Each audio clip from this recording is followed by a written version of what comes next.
Voilà, la question des médicaments anti-cholestérol, elle a été bouleversée en février 2015 parce que le plus grand expert international des médicaments anti-cholestérol, dont a parlé Philippe Even ce matin, Sir Rory Collins,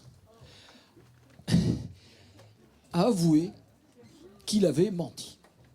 Voilà, tout simplement, il s'est disputé avec les éditeurs du British Medical Journal. Et à la suite, on a fait venir des arbitres, etc. Et en fait, il a avoué, vous voyez, ça c'est l'Express, le CTSU, c'est ce dont parlait Philippe ce matin. Et voilà, et vous voyez, Rory Collins avoue qu'on a besoin de travaux supplémentaires pour garantir la safety, l'innocuité des statines, alors que pendant 30 ans, ils nous ont affirmé que ces médicaments n'étaient pas dangereux, etc. Et que si vous disiez la moindre chose concernant les effets toxiques éventuels de ces médicaments, eh ben, ils vous poursuivaient. Et tout d'un coup, le numéro 1, c'est la référence absolue pour l'industrie pharmaceutique, avoue, mea culpa, j'ai menti. Alors, qu'ils soient encore à l'université d'Oxford, ça vous donne une idée des rapports et des rapports de force. Il devrait être viré, d'une part, c'est le minimum. Et probablement, il devrait être mis en prison. Bon, alors, ça, vous allez bien regarder ça, parce que ça, c'est une relation, ça s'est publié dans un grand journal américain, et ça vous montre la relation entre le cholestérol, le soi-disant mauvais, là, le mauvais cholestérol, et puis l'incidence des cancers. Et ces statistiques, elles sont produites sur la base de données d'essais cliniques faits par l'industrie pharmaceutique. Et vous voyez tout de suite, pourquoi il y a deux courbes, parce que d'un côté, il y a ceux qui reçoivent les statines et ceux qui reçoivent le placebo, puisque ce sont des essais cliniques.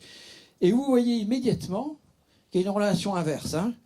Plus votre cholestérol augmente et plus votre risque de cancer diminue. C'est pour moi qui le dis, c'est publié. Vous voyez, c'est extrêmement fort comme relation. On le sait depuis très longtemps, mais on avait du mal à l'admettre. Et évidemment, il y avait des disputes. Mais là, maintenant, vous avez ça qui crève les yeux.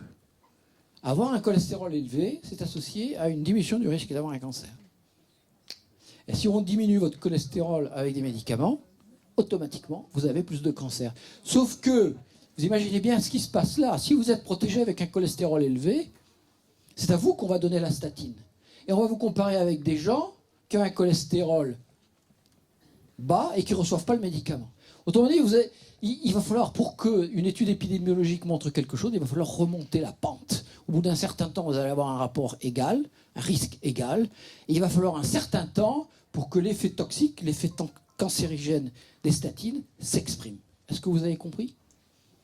Ça veut dire qu'avec des essais cliniques, qui durent en moyenne 3-4 ans, vous ne pouvez pas le voir. Et quand un rigolo de l'industrie pharmaceutique ou un expert rémunéré, généralement travaillant dans une université, vous dit « les essais cliniques n'ont montré aucun effet des statines sur les cancers », il se moque de vous. Parce que ce n'est pas en 3 ans que vous allez le voir, ni en 4 ans. Il faut à peu près, maintenant on a les données, on a du recul, il faut à peu près 7-8 ans pour que la relation entre statine et cancer apparaisse. Par contre, là, ce que vous avez, ça crève les yeux, hein, c'est la relation entre cholestérol et cancer. Alors, tout ça, ces raisonnements, vous les trouvez dans ce livre écrit par un excellent auteur.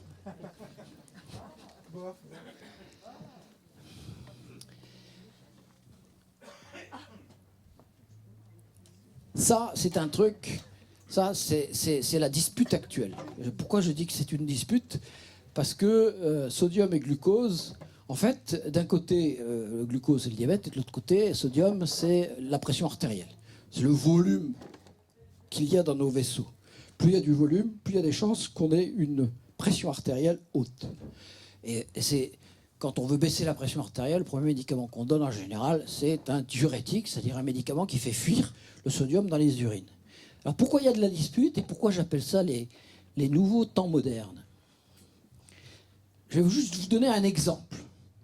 Voilà, ça c'est le genre de choses qui donnent des informations aux médecins anglo-saxons, mais assez souvent en France, s'ils ont le courage de lire un peu en anglais. Et c'est un site internet qui s'appelle MedPage Today.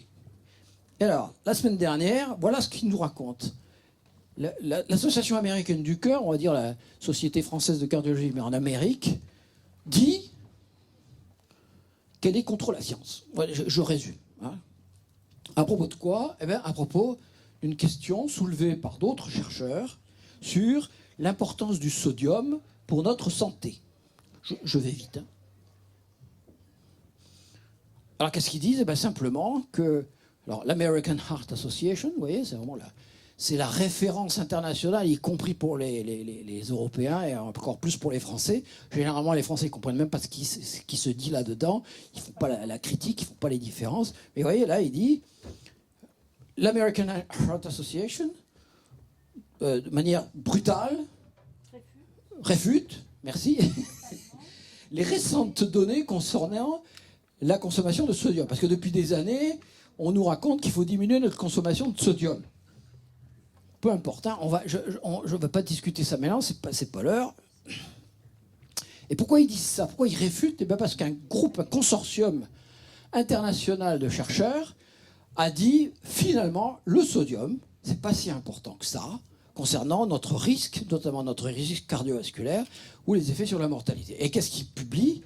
Et c'est intéressant parce qu'ils ne publient pas la consommation de sodium, mais l'excrétion, c'est-à-dire le sodium mesuré dans les urines.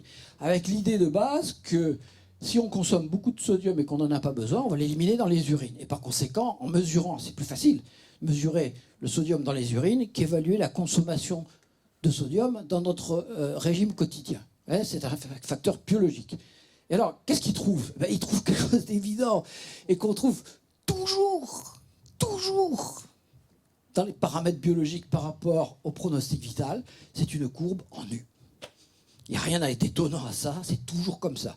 Si vous enlevez le sodium ici, que vous mettez la pression artérielle, ou la fréquence cardiaque, ou le calcium, ou le cholestérol, ou les triglycérides, tout ce que vous voulez, le glucose, vous avez toujours cette formule. Au milieu, le risque est minimum. Trop bas, pas bon. Vous avez vu avec le cholestérol, trop bas, ça augmente le risque de cancer. Trop haut, on part là, vers n'importe quoi, c'est pas bon non plus. Donc c'est une évidence. Quand vous allez au labo et qu'on vous mesure vos paramètres biologiques, on vous dit toujours la moyenne et puis les valeurs à partir desquelles ça devient anormal, vers le bas et vers le haut. La physiologie humaine ou animale, c'est toujours comme ça. Mais si vous avez décidé qu'il fallait prendre des médicaments pour diminuer le sodium, alors ça ne vous plaît pas, ce genre de courbe. Et vous allez réfuter les données évidentes qui sont publiées par ces gens-là. J'ai aucune amitié pour les gens qui publient ça. Au contraire, c'est des gens pour lesquels j'ai aucun respect. Et pour ceux qui... il y a un dénommé Youssouf, là, qui vient de publier par ailleurs une étude sur les statines qui est complètement nulle, complètement biaisée. C'est pour dire que en fait, on a le meilleur et le pire partout, tout le temps. Alors, pourquoi je continue? Et pourquoi c'est important, cette affaire? Et pourquoi je vous parle aussi du glucose? Parce qu'en fait, la relation qu'il y a entre le sodium et le risque, ou le pronostic général, en fait, ça dépend d'autres facteurs. Les autres facteurs, ils sont là. C'est qu'en fait, dans votre tube digestif, comme dans vos reins, le métabolisme du sodium et le métabolisme du glucose sont liés. Qu'est-ce que ça veut dire? Ça veut dire qu'ils interagissent. Ça veut dire que quand vous étudiez le sodium, si vous n'étudiez pas en même temps le risque métabolique, le diabète en général, le glucose, alors vous ratez un paramètre absolument fondamental pour évaluer le risque lié au sodium. C'est peut-être pas le sodium, c'est peut-être le glucose. Alors le sodium, est-ce que c'est vraiment toxique? Est-ce que c'est vraiment dangereux? Je ne sais pas, je ne peux pas dire. Mais ce qui est sûr, c'est qu'être diabétique, ça, c'est pas bon. Ça, c'est un facteur de risque important. Donc ça, c'est vraiment très très important de comprendre que si vous étudiez le sodium sans étudier le glucose, vous passez à côté du problème. D'accord? Et pourquoi c'est important à l'heure actuelle? Eh bien parce qu'il y a des nouveaux médicaments.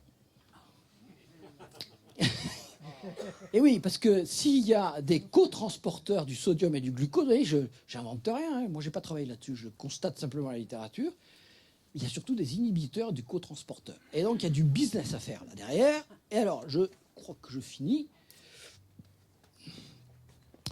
Pendant que les scientifiques de l'American Heart Association et Youssouf et nos amis se disputent autour du gâteau Parce que là, il y a du business derrière le diabète et derrière les médicaments antidiabétiques qui sont des inhibiteurs des transporteurs. Vous voyez, on anticipe là, hein. On est déjà dans l'étape suivante. Pendant qu'ils se disputent, pour se partager le gâteau, l'industrie, comme l'a expliqué Philippe Even, attendant que les acteurs participent activement, évidemment, au business, alors il ne faut pas oublier l'essentiel. La pression artérielle, ce n'est pas un problème de médicaments, c'est un problème de mode de vie, de conditions d'existence, problème de nutrition, d'exercice physique, toutes sortes de choses. Mais la dernière chose à faire, c'est de prendre des médicaments pour baisser la pression artérielle, surtout si on n'a pas de symptômes.